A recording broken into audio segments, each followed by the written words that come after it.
First law of the spirit of the life क्या है जीवन पाने के लिए? बोलो, टू बी डाइट।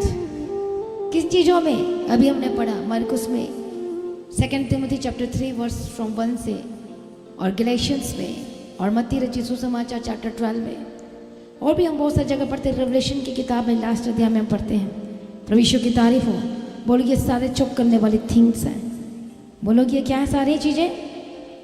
बोलो, चोकिंग, परंतु डरपोकों और अविश्वासियों और घिनौनों और हत्यारों, व्यभिचारियों और टोनों और मूर्ति पूजकों और सब झूठों को भाग उस चिन्ह मिलेगा जो गंधक और आग से जलती रहती है, और यह क्या है? दूसरी मृत्यु। बोलो, इस मृत्यु का हम पर कोई अधिकार ना होगा, क्योंकि हम तो क्योंकि हम तो जीवन पाने के लिए, अनंत जीवन पाने के लिए जी उठेंगे, और वो हमेशा के लिए मरने के लिए जी उठेंगे। हालेलुया। अब आप सोचोगे क्या है जी उठना?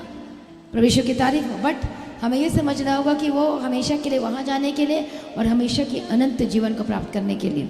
इसलिए फर्स्ट लॉ क्या है? बोलो, अपने आप को मार देना, अपनी सारी चीज़ों को मार देना, क्रस्ट कर देना और मसीह में जी उठना। और उसके लिए फर्स्ट क्या है? पश्चाताप करना।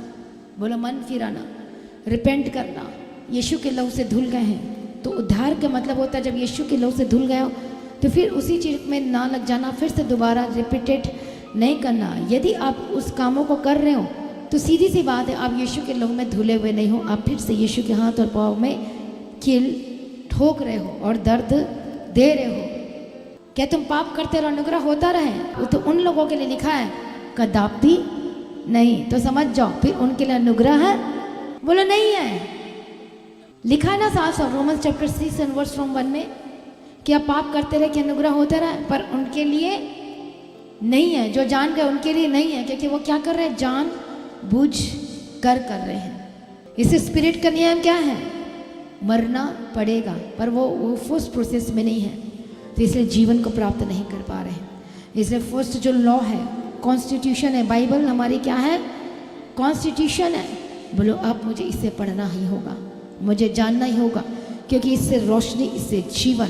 दाऊद ने ऐसे नहीं कहा कि परमेश्वर तेरा वचन तो हजारों रुपयों और मुहरों से बढ़कर है, प्रेशियस है, कीमती है, वो अद्भुत है, क्योंकि उस वचन ने उसके शत्रु से उसे बचाया था। उसी वचन ने उसको प्रधान, उस गद्दी पर बैठा दिया था।